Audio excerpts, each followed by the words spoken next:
በህይወቱ ትልቅ ቦታ የሰጠሽን ወንድ የምትለይበት ያዳምጥሻል።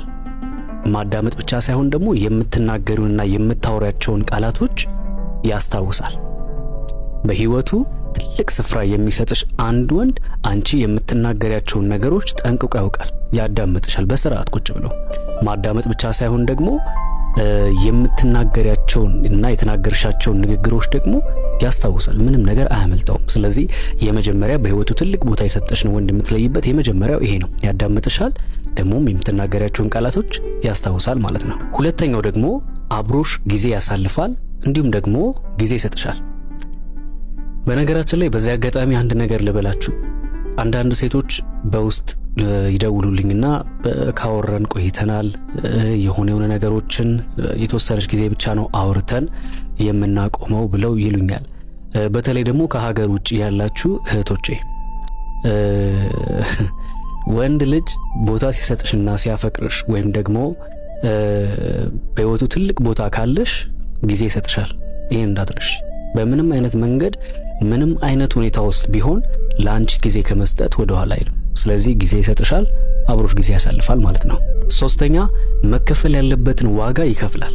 ትንንሽ ነገሮችን ቢሆኑ ማለት ነው። አንቺን ለማስደሰት አንቺን የተሻለ ቦታ እንድትደርሺ መከፈል ያለበትን ዋጋ ይከፍላል። ከጥቃቅን ነገሮች ጀምሮ ጊዜ ከመስጠት ጀምሮ ማለት ነው። አንዳንዶች ስለማይመቸው ነው ቢዚ ስለሚሆን ነው ያላችሁ በጣም ብዙ ሴቶች የምትቀበሏቸው ምክንያቶች አሉና እርግጥ ነው የሆነ ሰው ስራ ሊይዝ ይችላል፣ ፍቅረኛሽ ወይ ደግሞ የሆነ ሰው ጊዜውን በስራ ላይ ሊያሳልፍ ይችላል። ግን እህት ዓለም 24 ሰዓት ጊዜውን በስራ ያሳልፋል ማለት አይደለም። የተወሰነ የሆነ ጋፕ ይኖረዋል። የሆነ ጋፕ በሚኖርበት ታይም ላይ መከፈል ያለበትን ዋጋ ከፍሎ ጊዜ ሊሰጥሽ ጥረት ያደርጋል። ስለዚህ በሶስተኛ ደረጃ ትልቅ ዋጋ የሰጥሽን ወንድ የምታውቂበት በዚህ ነው ማለት ነው። ጊዜ ይሰጥሻል፣ መከፈል ያለበትን ዋጋ ጥቃቅን ነገሮችን ቢሆንም ዋጋ ይከፍላል ማለት ነው። አራተኛው አብረሹ በማትሆኝበት ጊዜ ትናፍቂዋለሽ። ስላንቺ ያስባል፣ ስላንቺ ይጨነቃል። እንዴት ሆነች፣ ምን አይነት ሁኔታ ላይ ትገኛለች፣ ይደውላል ማለት ነው። በሌላ አማርኛ ቴክስት ያደርግልሻል። የኔ ፍቅር፣ የኔ ውድ እንዴት ነሽ፣ ደህና ነሽ ወይ፣ ሁሉ አማን ነው ወይ፣ ምሳ ተበላ ወይ፣ ቁርስ ተበላ ወይ፣ እንዴት ነው ስራ፣ ውሎሽ፣ ትምህርት፣ ክላስ፣ በቃ እያንዳንዱ ነገሮችን ቼክ ያደርጋል ማለት ነው። ይሄን የሚያደርገው ለምንድን ነው? አብረሹ በማትሆኝ ጊዜ ስላንቺ ስለሚያስብ ምን ትይዋለሽ፣ ትናፍቂዋለሽ። ስለዚህ ጠይቁ፣ አብሯችሁ ያለ ፍቅረኛችሁ ይሄንን ነገር ያደርጋል። አምስተኛ በፈለግሽው ጊዜ ሁልጊዜ በሚባል ደረጃ ይገኝልሻል።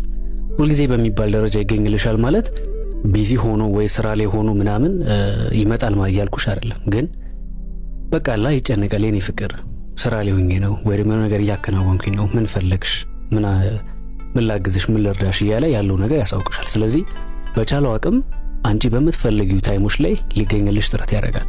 እንድትጠይቁ የምፈልገው ይገኝልሻል ወይ ነው።